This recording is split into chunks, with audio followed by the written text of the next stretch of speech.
En esta nueva versión les dice que Antonio ya le había dicho previamente que él tenía como la inquietud de encontrar una mujer, de secuestrarla, de llevarla a un lugar que él conocía, de abusar de ella sexualmente y después de matarla. Ese día, el 13 de noviembre, cuando iban por Picassent, entre las 8:10 y las 8:20 de la noche, dice que vieron a Miriam, a Desiree y a Toñi paradas en esa esquina. Se detienen y les dicen que ellos las llevan a la discoteca Color para que no tengan que caminar tanto. Las tres se suben en la parte de atrás. Miguel empieza a manejar y cuando pasan afuera de la discoteca sin que se detengan, ellas empiezan primero a molestar porque no las bajaron y les empiezan a exigir que las bajen, a lo que Antonio, que era el copiloto, se voltea para estar de frente de ellas, se arrodilla en el asiento y las empieza a golpear. Miguel empieza a manejar hacia un camino de terracería donde ya tenían planeado ir desde antes. En ese momento ellas empiezan a gritar porque ya están bastante alejadas, ya está el lugar es bastante oscuro. Empiezan a gritar por ayuda y empiezan a inquietarse mucho más. Antonio las sigue golpeando. Manejan 20 kilómetros más o menos hasta llegar a la proximidad de una casa de campo que estaba abandonada, donde Antonio ya había ido antes, entonces ya conocía el camino.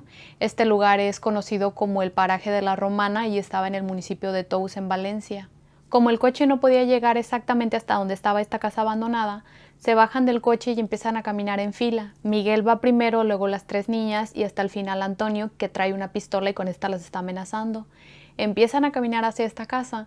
Cuando llegan, suben a la parte de arriba y había una columna que está completamente como a la intemperie. En esta columna amarran a las tres niñas. En esa casa había dos colchones viejos ahí tirados, los cuales usaron para Antonio primero abusar de Toñi, después Miguel de Desiree. Después de hacer esto les dio hambre y vieron que ya era un poco tarde y el bar que estaba más cercano a donde ellos estaban ya iba a cerrar, así que decidieron amarrarlas de nuevo al poste y bajaron a este bar para comprar comida y bebidas. Subieron otra vez a la casa, cenaron y después de cenar abusaron de Miriam. Después de esto dijeron que se iban a ir a dormir porque estaban muy cansados, dejando a las tres niñas amarradas en esta columna. Estaban intentando dormir cuando pues obviamente las tres niñas se estaban quejando, estaban llorando, estaban gritando por ayuda. Antonio agarró un palo que estaba ahí y las empezó a golpear. Dice Miguel que después de que las golpeó había mucha sangre en el lugar porque sí les dio varios golpes en la cabeza. En el transcurso de la noche, Antonio y Miguel ya se habían puesto de acuerdo para eliminar a las niñas para que no dijeran nada. Así que la mañana siguiente, Antonio se fue a un lugar donde ellos ya tenían una fosa donde habían enterrado una motocicleta que se habían robado. La sacó de ese lugar y empezó a ahondar un poquito más la fosa. Se regresa a la casa abandonada y se lleva a las tres niñas y a Miguel a este lugar. Eran más o menos 700 metros entre la fosa y la casa. Se van todos caminando ahí. Cuando llegan, Antonio le dice a Miguel que se regrese a la casa porque había un pedazo de alfombra grande, entonces quería usarlo para ponerlo en el fondo, por alguna razón lo quería poner en el fondo de la fosa. Miguel se regresa y dice que es aquí cuando Antonio aprovecha para torturar un poco más a Desiree. Las niñas, como ya presentían que las iban a matar, empezaron a gritar muy fuerte por ayuda, lo que ocasionó que Antonio se enojara. Tomó una camisa, le puso piedras adentro y con la camisa y con las piedras adentro las empezó a golpear hasta que se lastimó la mano. Después de ahí tiró la camisa y con un palo que todavía traía las empezó a golpear.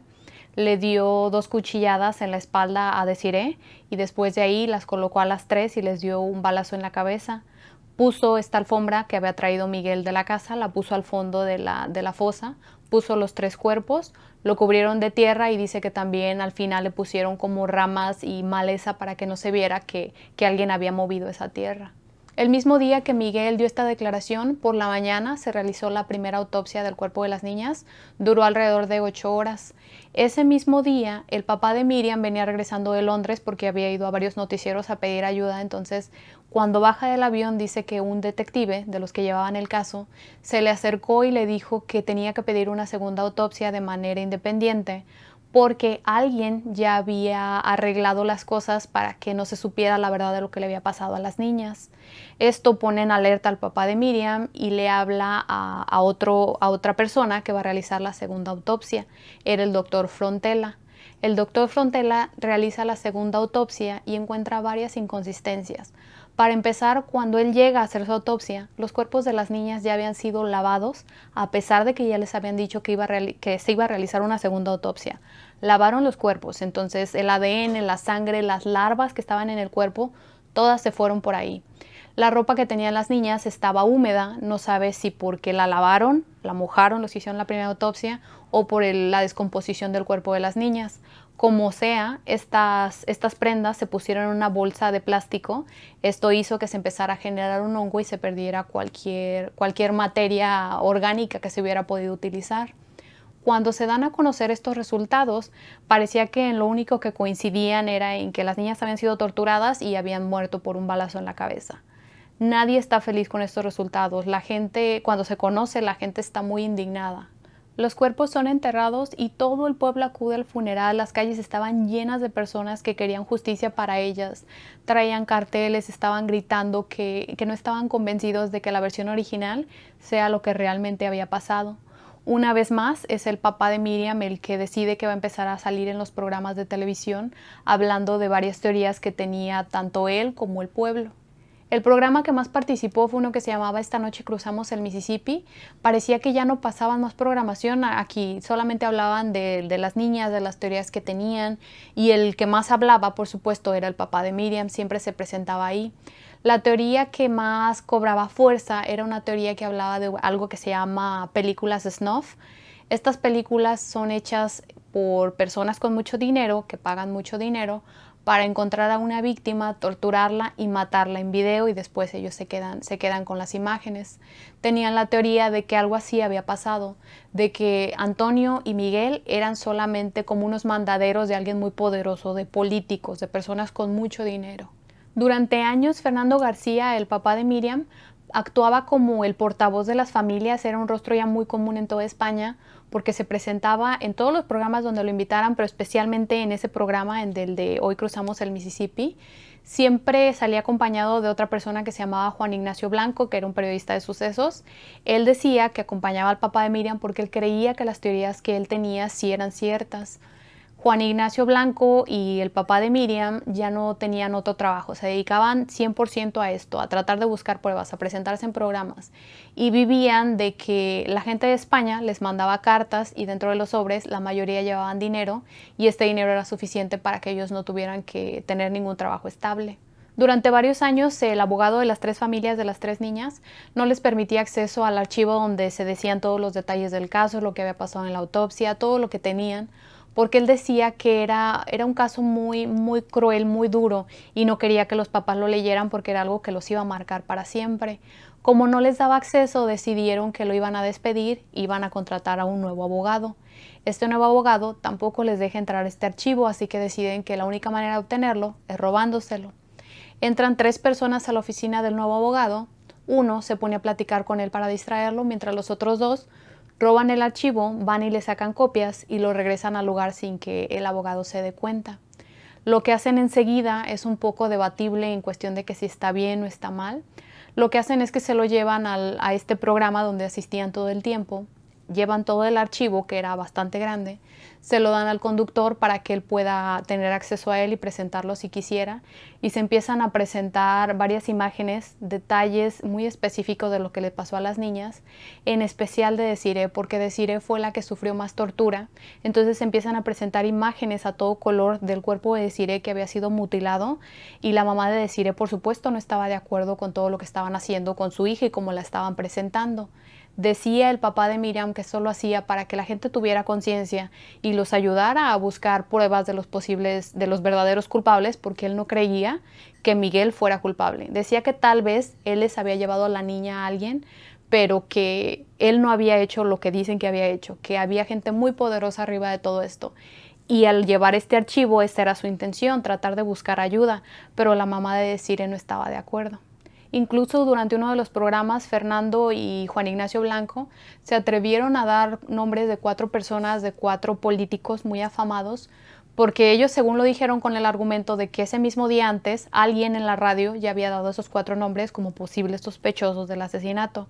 pero no hay ninguna grabación, nadie escuchó esa estación de radio, entonces ellos solamente dan esos nombres.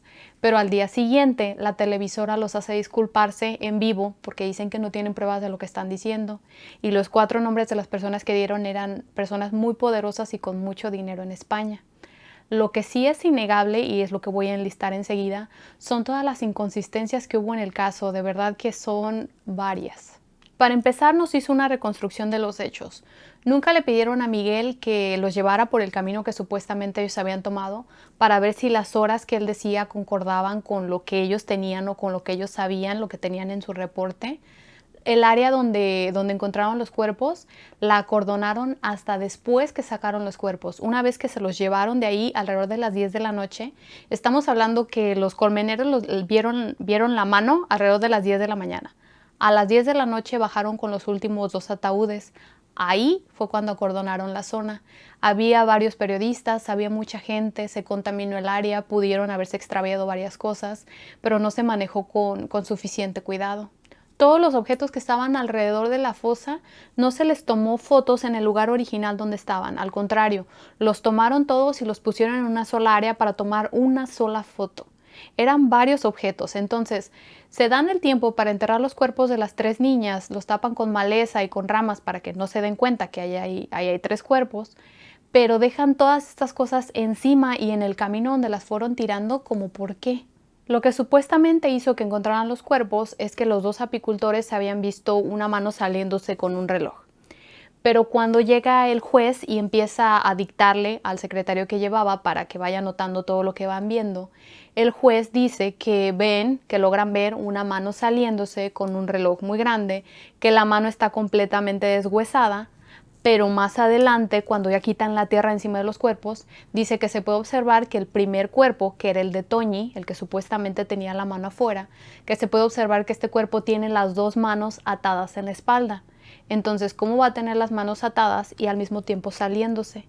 Decían varios testigos que estaban ahí que incluso no se veía ningún reloj ni ninguna mano, que se vieron hasta que quitaron la tierra de encima de ellos y que no era una mano, que eran los huesos del antebrazo. Entonces nadie se ponía de acuerdo en lo que habían visto, pero supuestamente el hecho de haber visto una mano fue lo que hizo que ellos bajaran y les dijeran, vimos una mano. Entonces, porque es una mano, luego es un antebrazo, luego estaban atadas, luego estaba de fuera, ¿qué es lo que estaba pasando ahí? Muchos de los objetos que estaban dentro de la fosa con los cuerpos no fueron fotografiados. Había piedras, había huesos, había una bala, había un palo, nada de esto fue fotografiado. Varias de las cosas también que encontraron ahí solamente las dejaron en el área después de que bajaron con los cuerpos, no se las llevaron.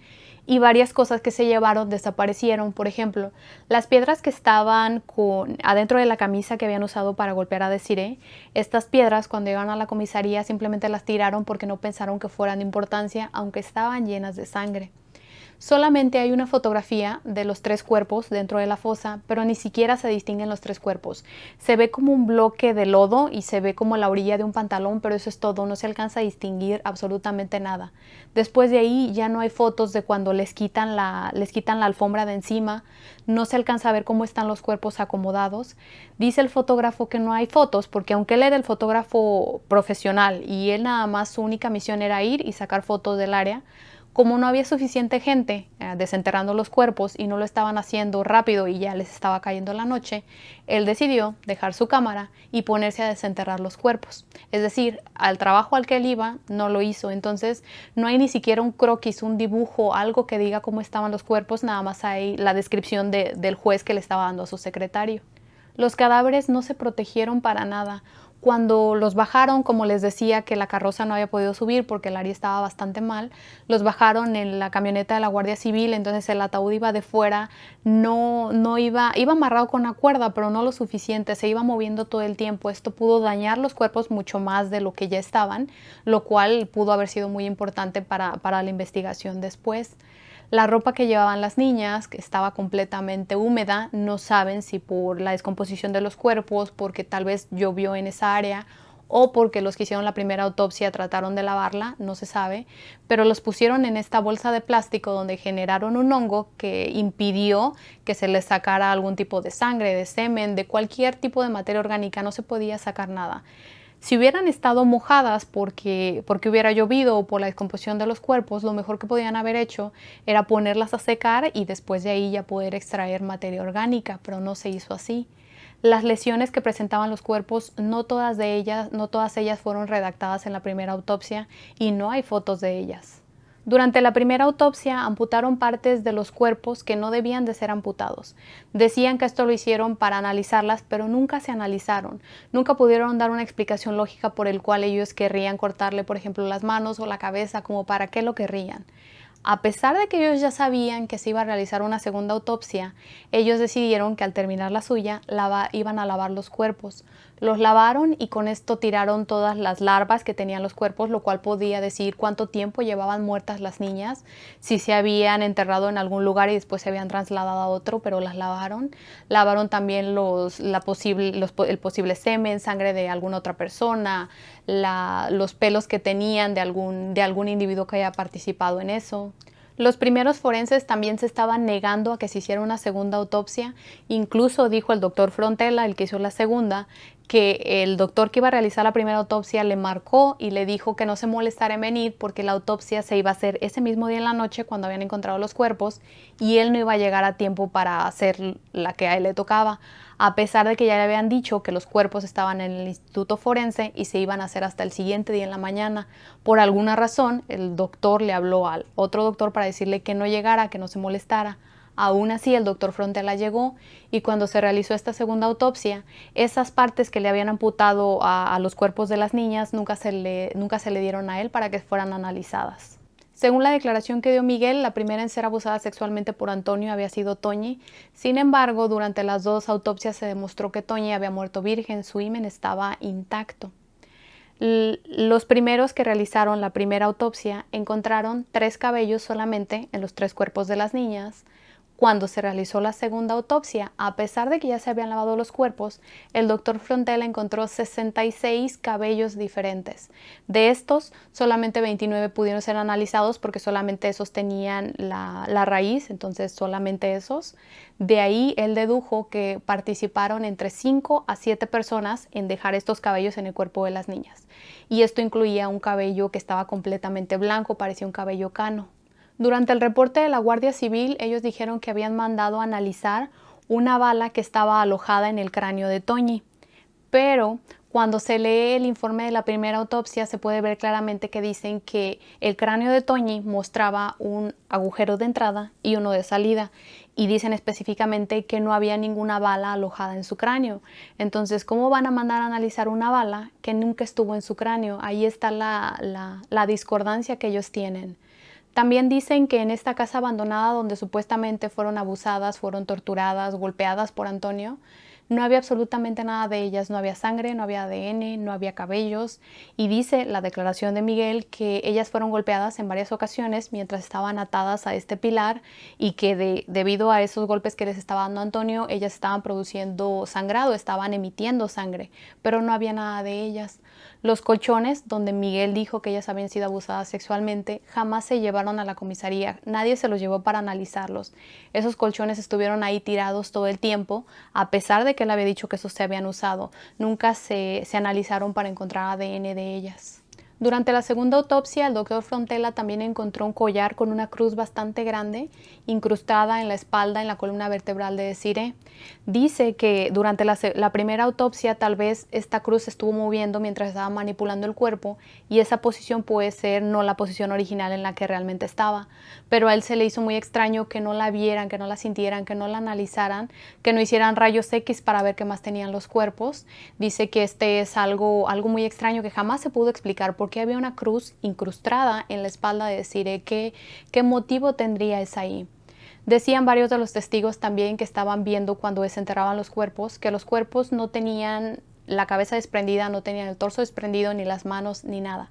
Pero al momento de estar sacando los cuerpos, lo hicieron tan deprisa y sin cuidado que empezaron a casi a deshacerse los cuerpos. Cuando sacaron el primer cuerpo, lo jalaron tan feo que la cabeza se desprendió. Del segundo cuerpo se desprendió el torso y así se iban como cayendo en pedazos. Esto sin contar que se los habían llevado en un coche que no era apto para trasladar un cuerpo, entonces se iban moviendo todo el tiempo. Entonces no era verídico lo que decían que habían visto cuando habían sacado los cuerpos. También decían estos mismos testigos que había 2 alfombras cuando sacaron los cuerpos, pero solamente en todos los informes se menciona una sola, que era la alfombra negra donde estaban envueltos, pero varios aseguran que había 2 alfombras y una de ellas desapareció. Lo que llama la atención de las declaraciones de Miguel Ricard es que a él primero le tomaron la declaración y después le leyeron sus derechos. Él les decía que ese día, cuando fue lo del asesinato de las niñas, él estaba en la cárcel. Entonces los que lo estaban entrevistando llaman a la cárcel para comprobar si él estaba ahí. En la cárcel les dicen que sí, que él había estado detenido durante ese periodo de tiempo. Los policías, por alguna razón, no se quedan con esa respuesta, van hacia la cárcel a buscar en persona a la persona encargada para preguntar otra vez, y en esta ocasión, según regresan diciendo que no, que se habían equivocado y que él nunca había estado en la cárcel, que había sido un error de alguien que no sabía lo que estaba diciendo. Entonces ya con esto Miguel no tenía coartada y ya lo podían entrevistar. Además de que él dice y él firma, en esta hoja se puede ver, que él no quiere abogada y que él no quiere declarar, aún así le dan una abogada y le toman su declaración. Durante 4 años, más o menos en un periodo de 4 años, él tuvo 6 abogados. 3 de ellos solamente le duraron un día. Según el papá de Miriam, Fernando decía que lo que querían era acceder a estos archivos para ver si se mencionaban los nombres de personas importantes, de algunos políticos o demás, y la única manera de acceder a ese archivo era siendo el abogado de Miguel, y por eso renunciaban al siguiente día. 3 de ellos se le fueron dentro de un día. Cuando los policías van a buscar a Enrique Anglés a su casa, Miguel no estaba ahí. Miguel llegó después, incluso viendo a todas las patrullas afuera y a los oficiales, aún así subió al departamento si tenía algo que ocultar o si hubiera hecho algo como lo que dicen que hizo. ¿Por qué subió viendo tantos coches ahí y viendo que la puerta estaba abierta y había oficiales adentro del departamento? Aún así entró. También decían que era muy extraño que alguien, supuestamente Antonio, había tomado la identidad de su hermano Enrique cuando fue a la clínica y le dieron medicinas para sífilis. Eso fue 6 meses antes de que asesinaran a las niñas. 6 meses después, él todavía tenía esa receta en su bolsa. Y entonces cuando matan a las niñas, esa receta o se le cae o él mismo la rompe en pedacitos y deja todos los pedazos ahí. Y todos los pedazos estaban ahí. No se habían volado, habían pasado 75 días, era tiempo de lluvias, era un aire muy fuerte lo que hacía allá arriba. Incluso las personas cuando fueron a recoger los cuerpos dicen que era un poco extraño que esos papeles tan pequeños todavía estuvieran ahí y no se hubieran volado por toda la montaña. Los 3 cuerpos de las niñas, según el reporte, empezaron a ser desenterrados a las 4 de la tarde y terminaron a las 5. Les tomó 1 hora sacar 3 cuerpos de 3 niñas. Era el caso más grande que tenían. Era un caso muy sonado en España, donde también el ministro del Interior había mostrado su apoyo a este caso. Les tomó 1 hora desenterrar a cuerpos que estaban en muy mal estado. Por eso se perdieron partes, por eso cuando los levantaron de manera tan brusca se cayeron pedazos de los cuerpos de las niñas. ¿Por qué hacer un trabajo tan mal hecho? ¿Por qué no tomarse el tiempo? Dicen que era porque ya les estaba cayendo la noche encima, entonces querían sacar los cuerpos para llevárselos lo antes posible. Pero era mejor esperarse un buen tiempo y hacer un mejor trabajo. Los apicultores, que eran los que habían encontrado el cuerpo de las niñas, no fueron llamados a declarar sino hasta 4 años después durante el juicio. El único cabello cano que se había encontrado, ese sí se comparó con una persona que no tenía nada que ver, solamente Miguel lo mencionó en alguna ocasión que lo conocía. Se utilizó este cabello a pesar de que esta persona no tenía ni el cabello blanco, ni pintado, ni cano, ni mucho menos. Se echó a perder esta pista porque el cabello se utilizó de manera completa. También las cintas de las autopsias estaban muy mal. El primer video de la primera autopsia tenía la primera parte cortada. El video de la autopsia que hizo el doctor Frontela no tenía sonido, tenía partes puestas, partes quitadas, y nadie podía explicar por qué los videos estaban así, por qué no fue un video de corrido y con sonido. En una de sus declaraciones, Miguel Ricard dijo que además de Antonio también había participado su hermano menor, un menor de edad que se llamaba Mauricio Anglés. Cuando lo entrevistaron, rápido lo descartaron porque dijeron que no había nada de orgánico que lo atara a los cuerpos. No había cabellos, no había sangre, no había semen de Mauricio en ninguna de las niñas. Entonces no lo podían culpar, no podían procesarlo si no había nada que lo atara a la escena. Lo único que tenían era la palabra de Miguel Ricard y también que cuando bajaron a comprar comida a este bar, los dueños del bar dijeron que Miguel había comprado 3 bocadillos, no 2. Había comprado 3 cosas de comer y 3 bebidas, o sea, para 3 personas. Y que afuera en el carro lo estaba esperando una persona que se había salido del carro y estaba recargado en un poste y que ellos habían alcanzado a ver que esta persona era baja de estatura. Ellos conocían a Antonio, entonces sabían que no era la altura que tenía Antonio, era alguien mucho más bajo. Correspondía a la altura que tenía Mauricio. Pero sin ADN ni nada de él en la escena, dijeron que no lo podían procesar. Ahora, de Miguel Ricard tampoco encontraron ADN en ninguna de las niñas. Esto es un poco extraño porque lo único que tenían atándolo era la vecina que había dicho que había visto a las 3 niñas subirse a un carro blanco pequeño y que no se había salido nadie para acomodarse en la parte de atrás. Y Miguel Ricard tenía un carro blanco pequeño, pero el carro de Miguel era de 2 puertas. No de 4 puertas, como había dicho la señora. Entonces alguien se hubiera tenido que salir para mover el asiento de adelante y que las 3 niñas se subieran. Era lo único que tenían. No tenían tampoco semen, sangre, nada de Miguel Ricard en la escena, pero a él sí lo estaban acusando nada más por evidencias circunstanciales, aunque al final decidieron eliminar a esta señora como posible testigo porque decían que no era fiable lo que ella estaba diciendo. Entonces la única cosa que tenían para atarlo era el carro y después quitan al único testigo que dijo eso, pero por esto lo están juzgando. Era un poquito extraño todo lo que estaba pasando. El 30 de julio de 1997, Miguel Ricard fue condenado a 170 años de prisión por rapto, violación y asesinato con el agravante de ensañamiento. Además, le dijeron que les tenía que pagar 300 millones de pesetas a las familias. Eso nunca lo pagó. El paradero de Antonio es desconocido. Lo último que se sabe es que se tiñó el cabello en una estética y ya de ahí nadie lo volvió a ver. Muchos creen que está en Brasil porque él era originario de allá, muchos creen que está en Francia, hay muchas teorías, pero varios creen que él ya está muerto, que las personas que ordenaron hacer esto a las niñas lo mataron para que no dijera nada porque sabían que él, para salvar su propio pellejo, podría echarlos de cabeza. De hecho, Miguel en una de sus cartas, en una carta que escribió, dijo que Antonio había muerto a manos de los policías el mismo día que los habían arrestado. A Fernando García y a Juan Ignacio Blanco la corte les ordenó que le tenían que pagar una multa bastante alta a las personas que ellos habían herido con todas estas teorías que tenían y los nombres que habían dado en la televisión. Ellos sí terminaron pagando esta multa. Juan Ignacio Blanco murió diciendo que él tenía en sus manos un video en el cual se veían a varios políticos y a gente muy poderosa que tenían un bisturí en la mano y con este bisturí estaban torturando los cuerpos muertos de 2 de las niñas. Pero después de su muerte no se supo más del video, ya no se volvió a hablar de eso y nunca se supo si era cierto que lo tenía o no. En 2017, un antropólogo que estaba grabando un programa de televisión subió al lugar donde estaba la fosa donde habían enterrado a las niñas y en el 2017 encontró un diente. Dice que de ahí él avisó a la Guardia Civil para que ellos fueran a recogerlo de manera oficial. A este diente le trataron de sacar el ADN y hacer diversas pruebas, pero el diente estaba muy desgastado porque había estado en la intemperie y no se pudo sacar ADN, entonces no sabían si pertenecía a las niñas o no. Pero 2 años después, en el 2019, una pareja de curiosos que subió, como muchas personas que son curiosas y suben a esta área, ellos subieron y encontraron un hueso pequeño. Él empezó a escarbar para ver si encontraba algo más y encontró varios huesos que correspondían a los huesos de una mano. Los pusieron en un papel aluminio que traían y los bajaron a la comisaría. Dicen que estos huesos, lo único que podían deducir hasta ahora es que sí eran huesos muy viejos, de décadas de viejos, pero todavía no se sabe si los van a analizar o no. Hasta el momento solamente están en poder de la comisaría, pero nadie los ha analizado para ver si son de las niñas o no. El 29 de noviembre de 2013, Miguel Ricard fue puesto en libertad. Solamente estuvo 20 años en la cárcel. Cuando salió había varios periodistas afuera esperándolo y él traía un pasamontañas para que no le vieran la cara. Se subió a un taxi, después de ahí a un tren y ahí se le perdió la pista. Creen que se fue a vivir a Francia y hasta ahorita su paradero es desconocido. Lo que hubiera sido interesante o sería interesante analizar es la forma en la que trabajaba el doctor que hizo la primera autopsia.